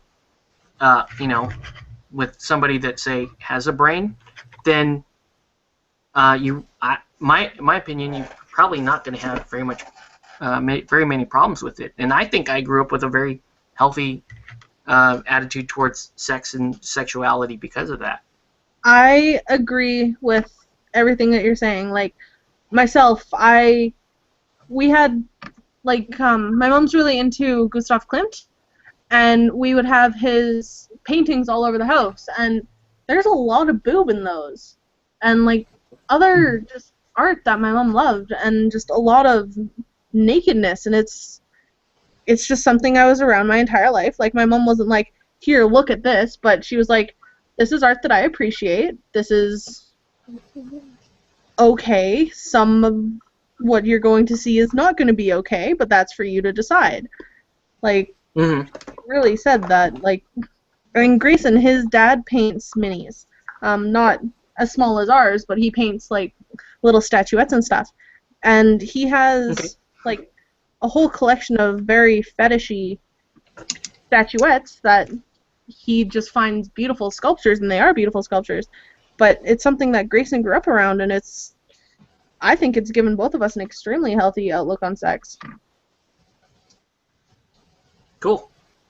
Yeah. Richard, any comments on boob and on minis? Boob, I am a supporter. Is that, I don't know. Is there other two parties on this debate? I don't know. You vote yes. I vote yes. Boob, yes. Yay or nay? I vote yay. That was a intense conversation for a painting show. Oh no, we have We've like I said, we've discussed this before. quite a few times on this show. That's Yeah. awesome. We talk about because boobs are kind of important. They should be A little bit. discussed fairly frequently. I mean, Pretty much everybody in the world has had some sort of contact with boobs. well, Yes. me and Octave were at Anime Expo 2 weeks ago. We got plenty of contact, so it's oddly appropriate right now.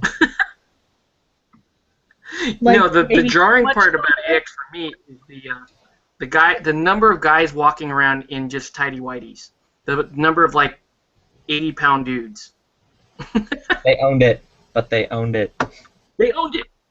And you know what? This year, had an 80-pound dude walk up to me in, in the tidy whities, and he's like, "Hey, explain this game to me." I'm like, "Yeah, sure." And I was gonna run a demo for him, but he's like, "No, I got to run to my panel, but I want to hear about Super Dungeon Explorer in say 10 minutes or so."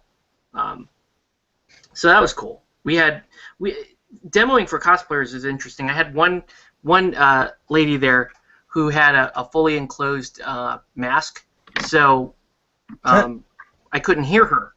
We couldn't hear what she was asking, what she was saying. So we had another player that's kind of translating, like listening underneath her mask and translating what she was asking, or what she wanted to do during her turn, that kind of thing. So the joys of somewhere where strange things like that happened. You get used to it. I feel like maybe I need to get a job in SoCal so I can move down there on a work visa. There you go. SoCal is pretty awesome. So, I feel like somebody should sweet talk some sort of company for me. So how did you, aside from that, Octave, how did you enjoy Anime Expo? Because due to your guys' crappy placement by the con, I never found you guys, which is really sad because I was in that room a lot, but I was on the other side of the... Yeah. We were placed right next to the HQ table for tabletop gaming, but the HQ table was placed in a really shitty spot. Well, that's what it's always been, and I saw the pictures, and in hindsight, I knew exactly where you guys were. But when I was walking around the con, the only thing I saw was Crossmaster Arena, and I was like, I don't see any of you guys. Yeah, Crossmaster Arena they put right behind a lot of the video games, so and they did a great job with their banners and kind of advertising. So that was cool. But yeah, we did get shitty placement this year, but I have that over at WonderCon, and I'm used to that from WonderCon. Just a little bit slightly disappointed that we got that this year, but I think it'll be better next year because Ross is talking about getting a booth for next year. Good. So that means Ninja would have a booth, and then our club would still retain its spot for game hosting, which is really cool because that effectively would double our volunteer slots. Yeah. Well, that's good. Yeah. I had my minis on me at all times, but I guess I never found you guys. Except I did see one person with a Ninja Division shirt, but I was on my way to a gathering at the point, so I was like, I'll come back to it later, and then I just. Yeah. That's probably one of our newer guys. Paul has a couple of guys that he works with that signed up for Ninja and help run some of these games, and one of them is going to Comic-Con with us, which is cool. Okay, yeah. So. Well, that'd be good. Maybe next year I'll be able to help out more. Also, I hear they're gonna probably move the con to the Anaheim Convention Center, so that'll be cool. Ooh, that's a mixed bag. Well, because they hit capacity this year. This is the first year they've ever sold out because they actually hit max capacity for the con. I've never seen it that packed before. Yep. So they actually sold out, and then the fire marshal showed up on day 3, and that caused a lot of problems. Yeah. Yeah, I could totally see that. Did you see my video where I'm actually shooting Saturday morning? People lined up walking into the con. Oh yeah. Well, actually, that wasn't really that was for people who were purchasing a badge for the day of, because I never had to wait in line. I would show up and just walk in, but if you had your badge already, you were good to go, which is why I always show up on day 1 at 5 in the morning. So. Oh no, I'm talking about they were waiting for the convention hall to open. Oh, that that's. Yeah. I didn't do that. That was pretty big. After Friday, I would go at 9 or 10 in the morning because I would sleep in because I was exhausted. I try to shoot that from Comic-Con every year. Yeah. Anime Expo is super big because they did the official announcement for Sailor Moon, didn't they? Yep. They showed the first episode there. It was a very long line. I need to find it online now. Then they also showed off they showed off a new anime that I was in line for, and then they premiered season 2 of Sword Art Online, which was super popular, and then the game room also had a lot of new stuff going on. It was fun. I had a good time. I heard that they also Yeah, premiered season 3 for Kuroko. I believe that was also there. Yeah. Yeah. Wow, you do need to get to the cons And down we here, were, Joe. you guys. Yeah, you would fit in an expo. You really do need to get to the cons I down know, here. I live so far away. I have no way of getting to cons, but I know so much about all of them. Yeah. If you Also, were- you guys were never Yeah, if added you to were the- ninja down here, we would have you at every con. You would Every would con. just go to every single I con would just down be there. everywhere and be just like, hi, come Yeah. play this game with me. Yeah. Also, you guys never got And added cons to the are schedule. free. Oh, sorry. You guys never got added to the schedule because I had the app. Did you use Guidebook at all, which is like the app that just had the whole schedule on like an iOS device or phone? That's what I used to Mhm. look up all the stuff, and we were never. You guys were like out of all like the gaming stuff, you were never on there like listed. Like even the My Little Pony Yeah, I trading was card pretty, game had a slot. I was pretty disappointed by that. What happened was when we started to schedule up the con, during the course of that, I had given all of our information to the head of games, but then the head of games was transferred to another group, and the other guy took over at that point, and I guess all of our previous information kind of fell through the cracks, which makes sense now because they asked us for a roster twice. Oh. And I sent them a schedule that they did not even understand what we were running. So Okay. that makes sense now. I think it was Yeah. just a handoff problem. Yeah, so in hindsight, it was just miscalculation, which happened a lot just at a lot of events, because I was going to a bunch of stuff between gatherings, so I can understand that. Just too many people showed up, there's a lot of mismanagement, so when they move to the bigger convention center, wherever that is, it'll probably be better. Yeah, if it's the Anaheim Convention Center, I'm happy about it. My brother's probably pissed about it. It's farther away. Because it's farther from him, Yeah. and parking at the Anaheim Convention Center sucks balls. Whereas Well, LA... the LA Convention Center, I don't seem to have an issue with the parking, but definitely at Anaheim, it's a pain. Well, I mean, it's got a much bigger capacity, and so, I mean, they got to move up to a bigger capacity. Anaheim's probably the best bet, so... Yeah, Anaheim is the largest convention center on the West Coast. Yeah, So- so like the quality there, because they're gaining steam very quickly because anime is becoming just more popular. It's not losing steam at all. It's just getting better. So it's a straight upward trajectory in terms of fan appearances and yeah. Hi, kitten. And also, this year, as opposed to last year, tabletop gaming was a much bigger presence this year. Even with Yeah. us moved back, there were a lot of other games this year that were not featured last year. I think they kind of saw what was what they were capable of last year, and they're like, wow, we should get more gaming in here. Yeah, definitely. I would think, and not even just AX, but those comic and anime conventions in general are starting to understand, hey, our crowd are looking for other things to do while they're at the con. It's not only, panels and viewings and signings. They want to play games, they want to socialize, and table gaming is going to get. I would think it's only going to get much more popular. Yeah, we did at the it. Cons. Yeah, go us. We did it.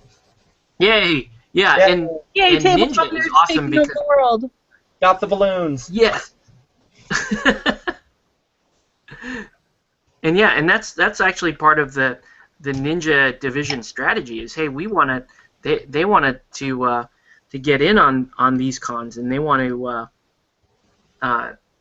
get in on the ground floor of these cons, and that's part of the reason why Ross came out this year, why they're coming with us to Comic-Con, because that was a big part of our Richard, you know this, a big part of our strategy with SoCal Malifaux when we built that was to go after the crossover crowd. We were not interested in just converting miniature gamers from one system to another system. We wanted to bring brand new people in. Exactly. and No one else is going get after them them. into gaming. VW doesn't give a Which crap. is in my opinion, that is the real gold mine for tabletop gaming. Yeah. You know, most people in the industry treat tabletop gaming like it's a finite number of people. They say, oh, it's so small, it's a niche market. Yeah. You know, everybody's playing GW, so really what you're trying to do is wrest people away from GW, which I think is kind of short-sighted. I mean, if you look at the anime games that are out, if you look at like licensed games like the Marvel games, the Batman game, if you look at the popularity of those miniature games coming out, the crossover potential is ridiculous. We're only just starting to scratch the surface, I think. Yeah, then there's Privateer Press, they're not going for anime nerds. They're going for the video game market because Yeah, they are. Went on beta and Steam, early access. Mm-hmm. The thing is, Tactics is so, like, I think for an early access game, they're charging way too much. Yeah, Okay. so that's why I didn't buy it. But also, it's not the actual tabletop game. It's a scaled down version. I don't want a scaled down version. I want an army game, but without the work of painting an army. Yeah. That's all the fun, but none of the hassle. Like, I still haven't painted my 50 points of Signar. I'm not sure if I'll get around to it. I have them, though, but it'd be nice to play 50 points without painting 50 points. Yeah. It's a pretty smart move overall, though, just to look at video games, because I mean that worked a lot for GW too. Was, you know, getting people into the 40K universe through like Dawn of War and that kind of stuff. So I don't know. I think it's a pretty smart move. And Anima's doing it too. Oh. They get the Anima video game coming out eventually. I don't know. Oh, yeah. Yeah. I'll buy it. That looks good. I like back that. Oh, that's cool. I don't even know if it's gonna be. I don't even know if I'm assuming it's a computer game, so I'll be able to play it. But Probably it Xbox. doesn't look like it's multiplayer, so that kind of blows. Well, games like that, like Devil May Cry, Bayonetta, they're not meant for multiplayer. Those hack and slash games are almost always single player. That's just the way they're designed. So it'll be fun though. It looks like. Mm-hmm. So I'll probably get that. Yeah, And, I'll play it. and I'm actually looking Mm-hmm. to start an Anima group for like the pen and paper game now that I'm done with my summer school and I'm finishing up my Malifaux review tomorrow, or Through the Breach, not Malifaux. That's something different. So that'll be fun. So play the tabletop version, then play the video game, and then play the miniatures when I get the time. That'll be cool. Cool. Yeah. Yeah. So do you now know the Anima RPG enough to teach somebody? I could probably teach somebody. I mean, to run a group, everyone should probably have the book to begin with, or just get it off the internet in PDF form, like most people I know do. But yeah, you can figure it out pretty well. I will say, it's probably the cheapest tabletop game you can get for pen and paper. Okay. Which is really good, because I mean, I've played a lot of tabletop games, and usually they tend to heavily segment the books, and like this is like a whatever. Like this is a really thick book here. This is like huge, and as far as quality goes, these are all like I showed you the book type. These are like super high quality, full color, a really glossy paper on here, really sturdy. It was like $40. And it also includes the Dungeon Masters. It comes with a full Dungeon Masters guide at the back of the book. That's like the last 100 pages of the book, like right here. So if I was to play Dungeons and Dragons, to get all the info that I get out of this book, it would cost me 3 times as much to get this and the Monster Manual and the DM's guide. So for like in every other game, it'd be $120 or so to get all this, and this is 40, and it's higher quality and it just looks cooler. So Yeah, I was gonna buy the books just for the artwork.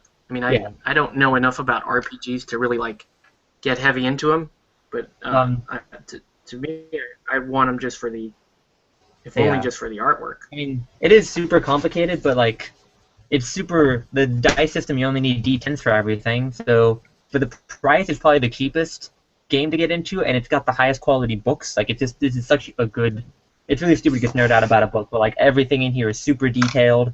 The entire spell book is meant to look like an old spell book, so like, all the pages are like yellowed, and there's like fringes around the edges to look like an old book, and there's like ink stains on it.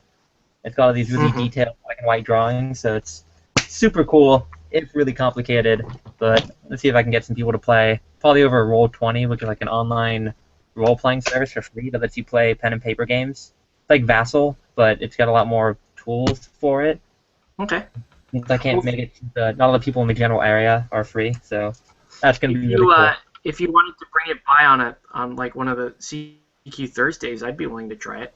Okay, cool. Yeah, it came with a bunch of weekends. So I mean, I know how to like character creation. I'm still a little iffy on, but I know how to play the mechanics. So like in every game, creating a character is the most complicated part, but the actual playing the game is pretty simple once you kind of figure out the mathematics and once you get a calculator.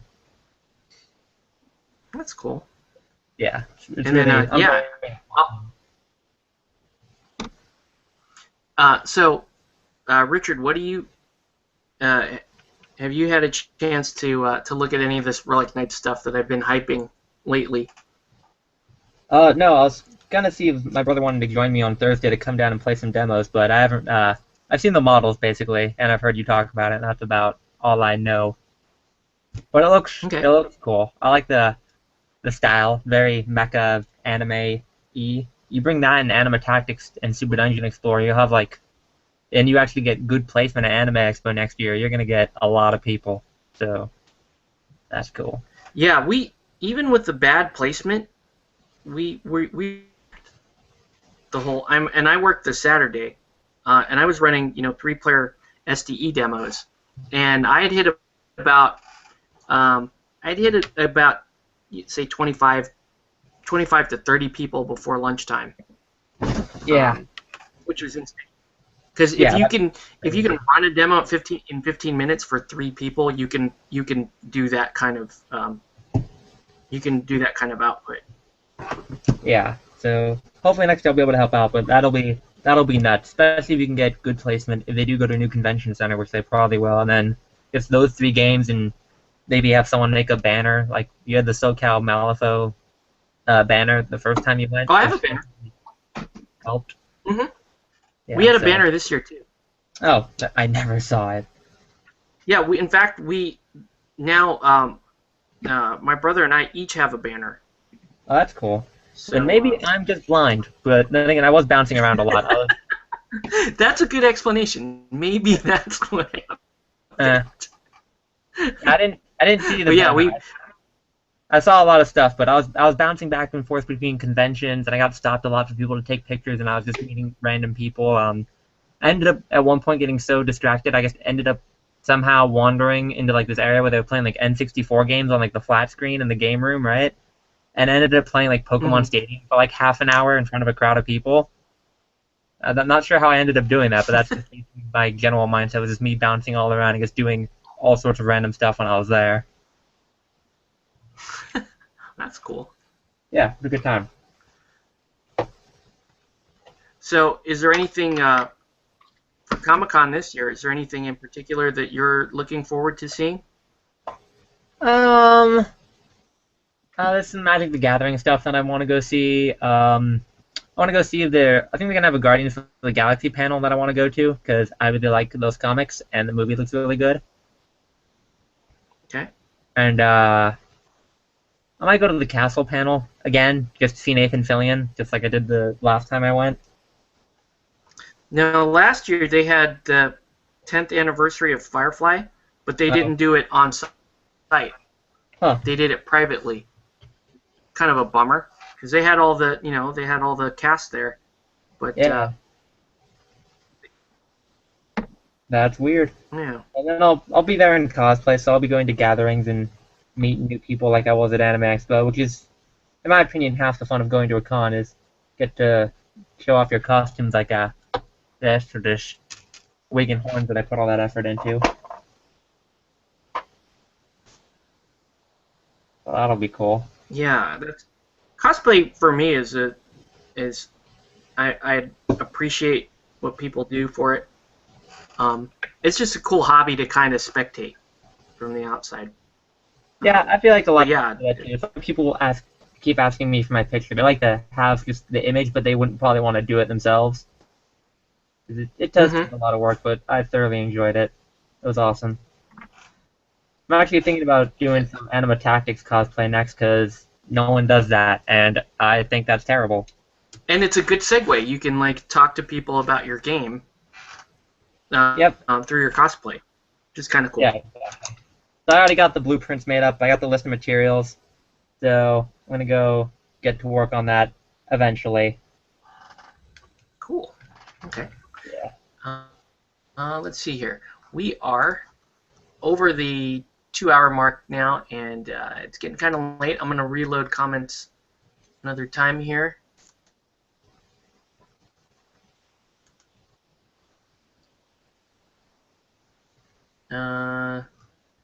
Just one other comment.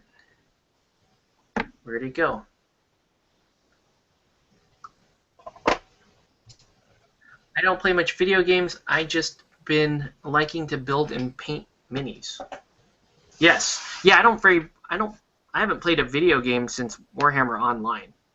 That's a sad statement. That's the last game that I've played.